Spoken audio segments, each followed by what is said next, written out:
Lens में आवर्धन। आवर्धन का परिभाषा होगा प्रतिबिंब की ऊंचाई तथा वस्तु की ऊंचाई के अनुपात को आवर्धन कहते हैं। यदि प्रतिबिंब की ऊंचाई हम मान लेते हैं कि h1 हो और वस्तु की ऊंचाई क्या हो, h2 हो, तो क्या हो जाएगा, m बराबर h1 बटा h2। h1 बटा यही आवर्धन का सूत्र होता है। यानी आवर्धन किसे कहते हैं, तो इसी सूत्र में उसका परिभाषा है। प्रतिबिंब की ऊंचाई तथा वस्तु की ऊंचाई की बटा मतलब क्या होता है, अनुपात। तो प्रतिबिंब की ऊंचाई तथा वस्तु की ऊंचाई के अनुपात को क्या कहते हैं, आवर्धन कहते हैं।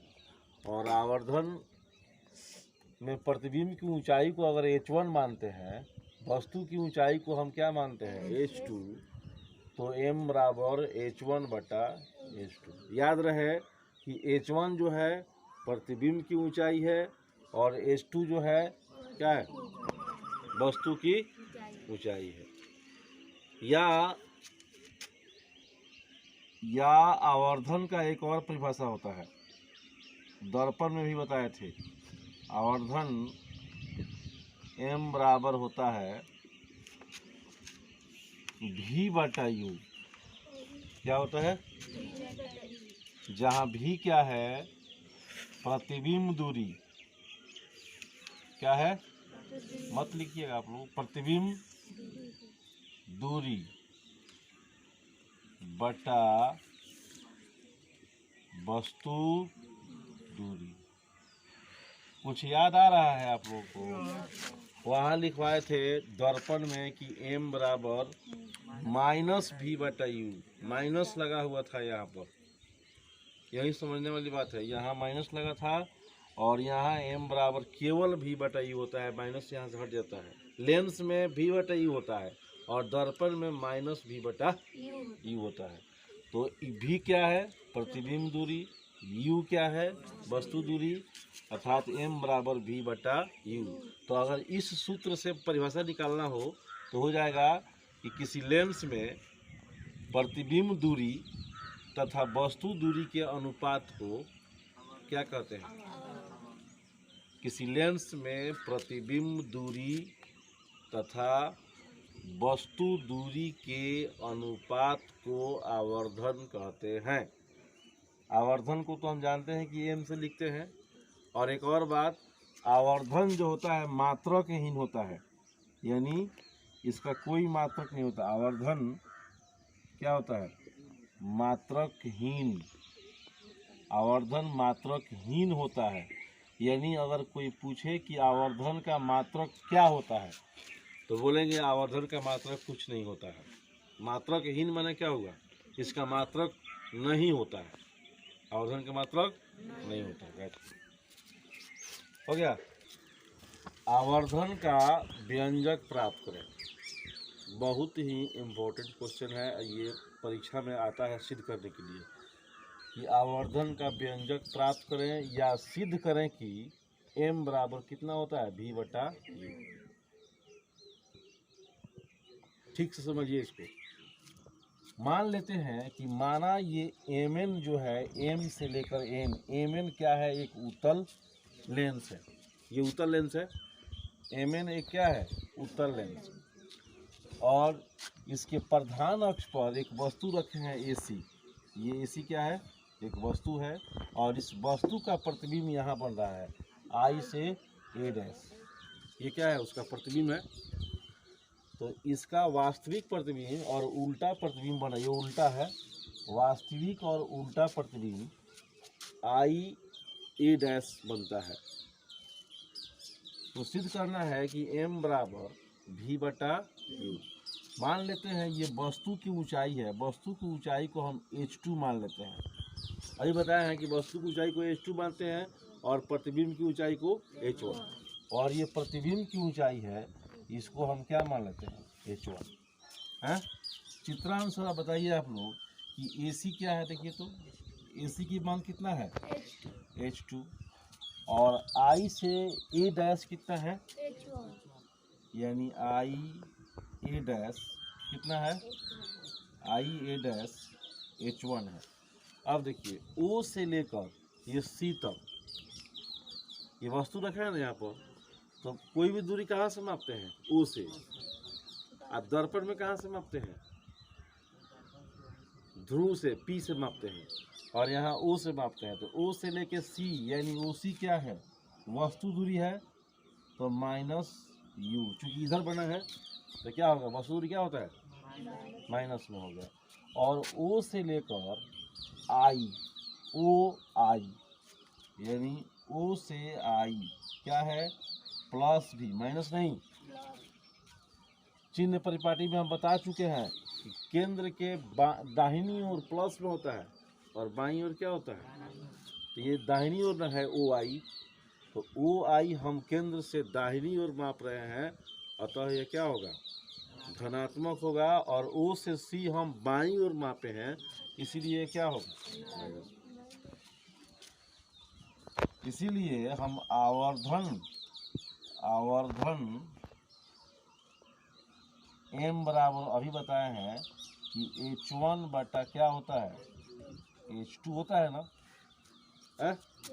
तो इसको हम समीकरण 1 कर देते हैं। जब इसका काम पड़ेगा तब यहाँ पर इसका मान भरेंगे। ये पता हो गया कि m बराबर होता है H1 बटा H2।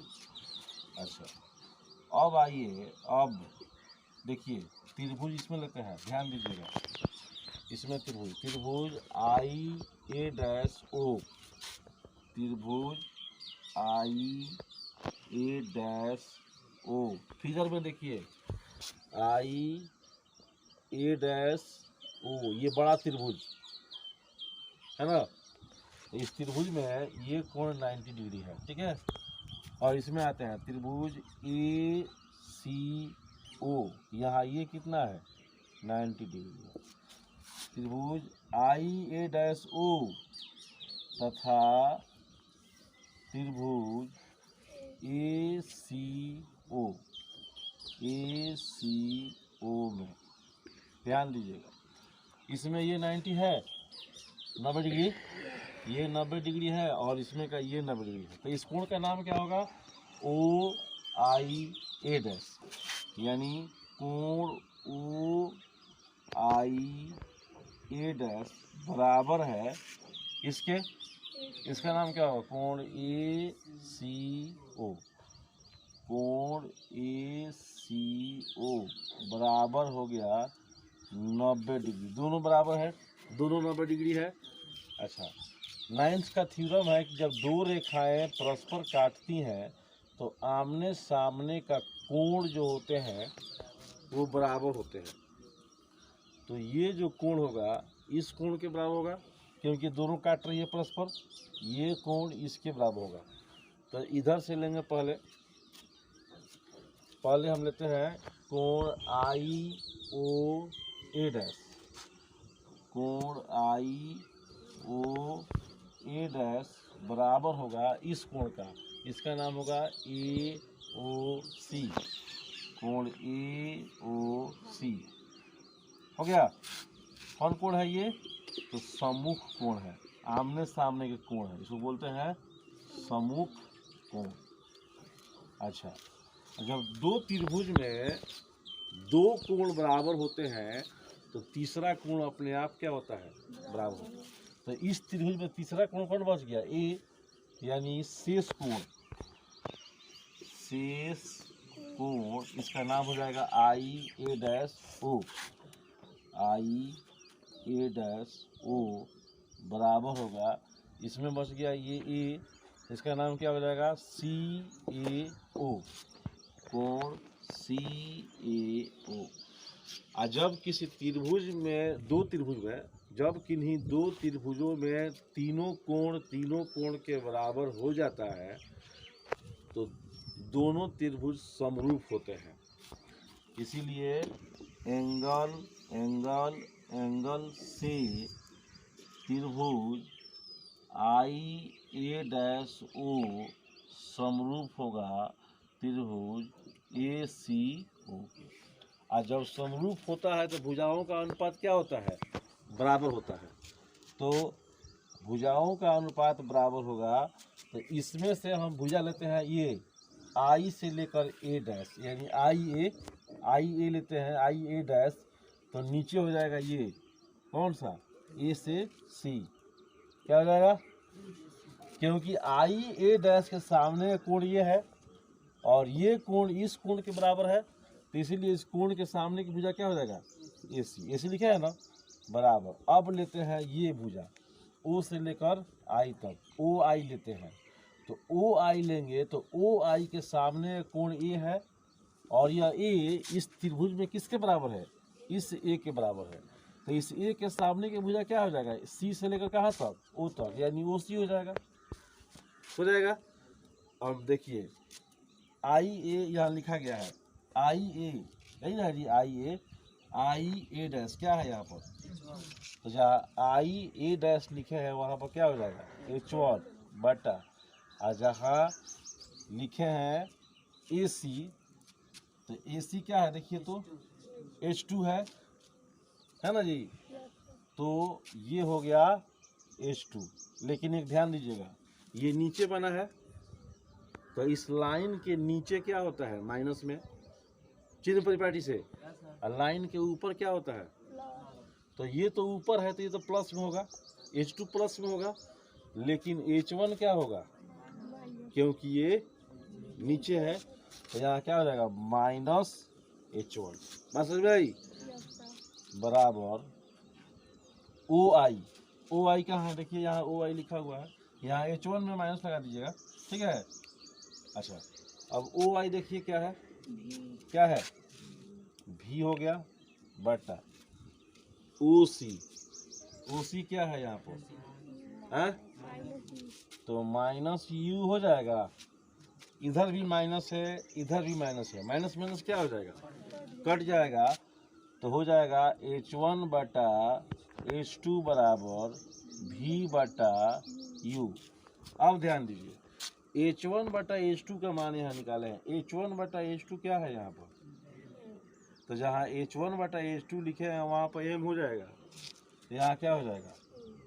M बराबर V बटा, देखिए हमको यहीं सिद्ध करना था, ऊपर लिखवाए थे M बराबर क्या है? सिद्ध हो गया, प्रूव्ड। बहुत इम्पोर्टेंट क्वेश्चन है, इसको जाके घर पर कम से कम 4 बार इसको रिवाइज कीजिएगा। कोई दिक्कत इसमें? ये M बराबर V बटा U प्रूफ हो गया। क्षमता, लेंस की क्षमता, पावर ऑफ लेंस। पूछेगा कि लेंस की क्षमता से आप क्या समझते हैं? परिभाषा पूछ सकता है कि लेंस की क्षमता से आप क्या समझते हैं। याद रखिएगा, किसी लेंस की फोकस दूरी, किसी लेंस के फोकस दूरी के व्युत्क्रम माने क्या होता है? उल्टा। व्युत्क्रम को लेंस की क्षमता कहते हैं, लेंस की क्षमता कहते हैं। क्लियर? किसी लेंस के फोकस दूरी के व्युत्क्रम, इसको व्युत्क्रम कहें या उल्टा कहें, व्युत्क्रम को क्या कहते हैं? लेंस की क्षमता। अर्थात लेंस की क्षमता निकालना हो तो फॉर्मूला होता है 1 बटा फोकस दूरी। उल्टा ही ना होगा, 1 बटा फोकस दूरी। जितना फोकस दूरी दिया होगा उसको 1 से क्या कर देंगे? भाग दे देंगे।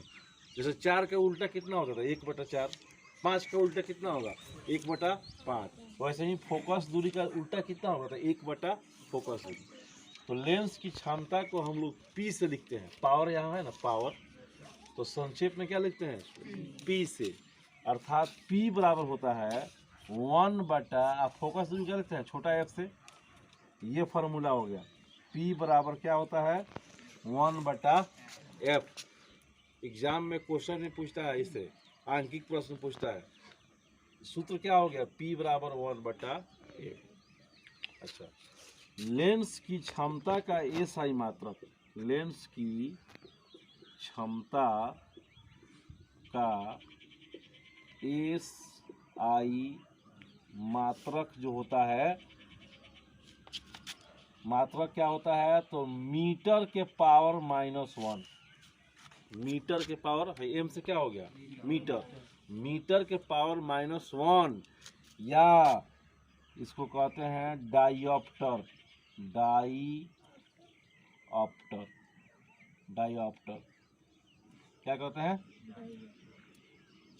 या एग्जाम में आएगा कि लेंस की क्षमता का SI मात्रक क्या होता है, तो या तो आपको ऑप्शन में दिया होगा मीटर के पावर -1 या एक डाइऑप्टर, डाइऑप्टर सुना या डाइऑप्टर, डाइऑप्टर लिखते हैं डाइऑप्टर। तो डाइऑप्टर में पहला अक्षर क्या है D, तो जहाँ भी लिखा हो 5D 4D 6D समझ लीजिएगा वो 5 डाइऑप्टर है, 6 डाइऑप्टर है, यानी D से लिखा होगा, समझ में आया। तो लेंस की क्षमता का SI मात्रक होता है मीटर के पावर -1 या डाइऑप्टर, ज़्यादातर के यही देता है, ऑप्शन में डाइऑप्टर देता है, लेकिन ये भी दे सकता है मीटर के पावर -1। इससे यह स्पष्ट होता है कि जब भी लेंस की क्षमता हमको ज्ञात करना हो तो पहले फोकस दूरी अगर सेंटीमीटर में दिया हो, फुट में दिया हो, इंच में दिया हो, तो पहले उसको मीटर में बदलना पड़ेगा, और मीटर में बदल कर तब उसका मान ज्ञात करेंगे। जैसे एक एग्जाम्पल देते हैं,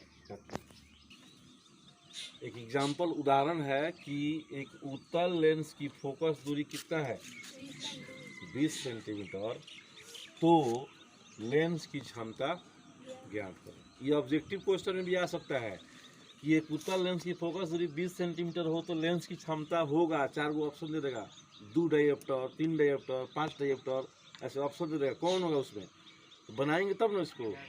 तो पहले बताइए कि लेंस कौन है ये, तो उत्तल लेंस में फोकस दूरी धनात्मक होता है कि ऋणात्मक होता है, तो ये लिखिएगा, चूंकि लेंस कौन है, लेंस उत्तल है, कौन लेंस है ये उत्तल है, इसीलिए फोकस दूरी यानी F बराबर कितना होगा +20 सेंटीमीटर। प्लस लिखे या न लिखे, लेकिन हम यहाँ लिख के दिखा दिए हैं कि F का मान कितना है +20 सेंटीमीटर। हमको क्या निकालना है लेंस की क्षमता। तो पहले याद रखिएगा कि ये सेंटीमीटर में है, जब भी फोकस दूरी दिया हो इंच में, फीट में, एगो मीटर, अगर मीटर में दिया तो ठीक है तब कोई बात नहीं है, लेकिन अगर मीटर छोड़ के और किसी इकाई में दिया गया हो तो पहले उसको मीटर में क्या करेंगे, यानी लेंस की क्षमता तबे निकलेगा जब फोकस दूरी मीटर में दिया गया हो। तो पहले इसको क्या करेंगे मीटर में चेंज करेंगे। तो 20 सेंटीमीटर है तो इसमें 100 से भाग दे देंगे तो यह किस में आ जाएगा, अब आ जाएगा किस में, ये अरे 100 सेंटीमीटर का 1 मीटर होता है, तो 100 से भाग देंगे तो किस में हो जाएगा, ये कटेगा, ये 20 एकम 20 है, 20 पचे 100, यानी आ गया 1/5। अब किस में आ गया, ये मीटर में आ गया। अब आराम से निकाल सकते हैं। इसीलिए P बराबर यानी लेंस की क्षमता, पावर ऑफ लेंस, P बराबर क्या होता है 1/f।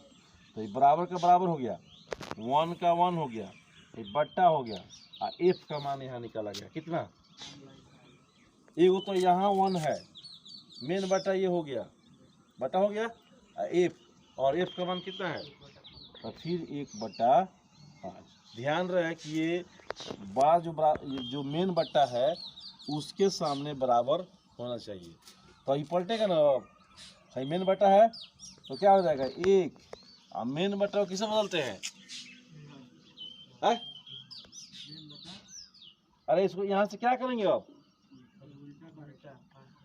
गुने 5/1, यानी कि कितना हो गया 5 डाइऑप्टर, क्या हो गया हमारा 5 डाइऑप्टर ऐसे लिखे हैं। अच्छा 5 खाली डी कर दें, यही क्या हो जाएगा हमारा, यानी लेंस की क्षमता कितना आ गया 5 डाइऑप्टर। एक अवतल लेंस की फोकस दूरी कितना है, और लेंस जब अवतल है तो फोकस दूरी प्लस में होगा कि माइनस में होगा, यहाँ लिखिएगा। चूंकि लेंस कौन सा है, लेंस अवतल है, इसीलिए F बराबर -25 सेंटीमीटर। ये भी सेंटीमीटर में है तो क्या करेंगे इसको,